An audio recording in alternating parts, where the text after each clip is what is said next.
Enrolment में हमारे साथ युवा भी जुड़े हैं और ऐसा करके हर वार्ड वाइज अगर देखा जाए तो 5,500-6 हजार से ज्यादा जनसंख्या में बदलाव आया है।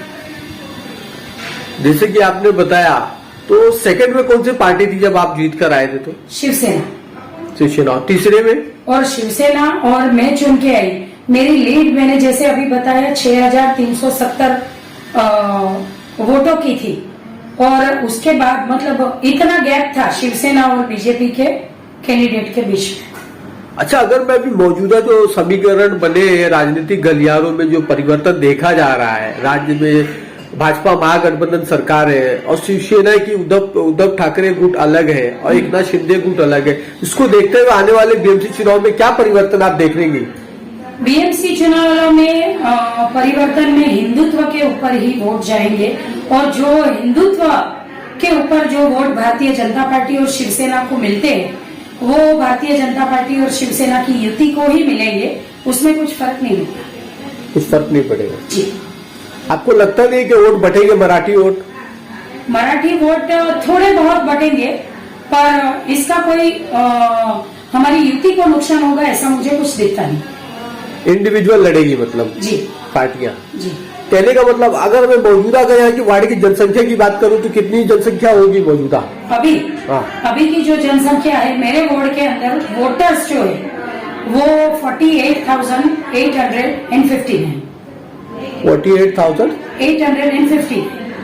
अच्छा, तो ये अभी 2022 की बता रहे, 2017 में लमसम कुछ 3,500 का फर्क। 3,500 का फर्क है, राइट ना?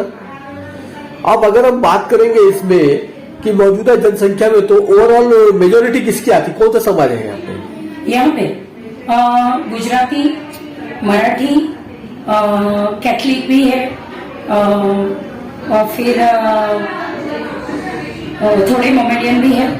नित्यानंद नगर और वो पार्ट मेरे, अम्बेडकर, छोटा भीमनगर और वो सब एरिया मेरे में है।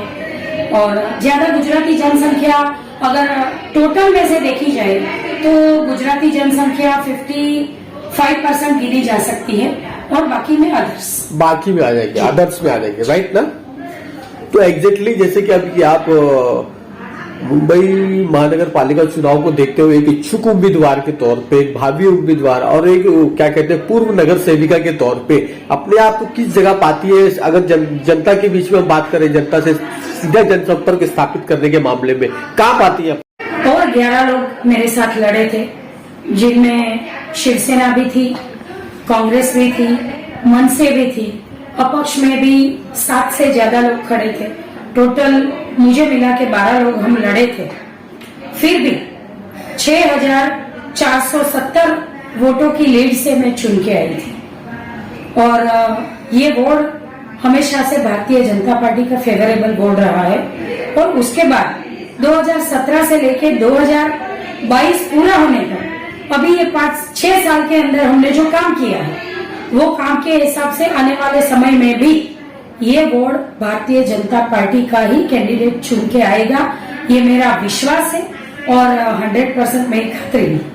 आपके कहने का मतलब ये है कि 2017 के पहले, यानी कि हम बात करें अगर 2012, तो ये बीजेपी का ही वार्ड था, रितु तावड़े जी का?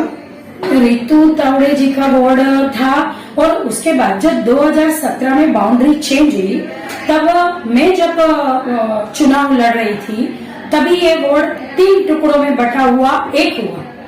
तो उसमें अलग अलग नगर सेवक सब थे, थोड़ा पार्ट प्रवीण छेड़ा जी थे, थोड़ा पार्ट में और कोई था, प्रतीक्षा गुगे जी थी, ऐसे 3-4 नगर सेवक का वार्ड टूट के मेरा वार्ड बना था तभी।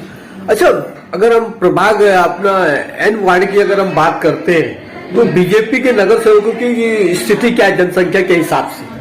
सेना और अदर कांग्रेस पार्टी के? बीजेपी के 3 नगर सेवक हम थे। अभी के विधायक जो है एमएलए पराग शाह जी, वो मेरे साथ नगर सेवक थे घाटकोपर ईस्ट में से। मैं घाटकोपर ईस्ट विधानसभा से नगर सेविका थी और घाटकोपर वेस्ट में थे सूर्यकांत गौड़ी।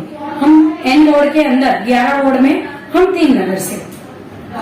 मौजूदा अगर हम जनसंख्या की बात करेंगे तो 2017 में कितनी जनसंख्या थी और 2022 में आज कितना उसमें इंक्रीमेंट हुआ होगा, वृद्धि देखी जाए? वोटर्स के जनसंख्या में तो बहुत इंक्रीमेंट हुआ है, इवन वोटर्स में भी।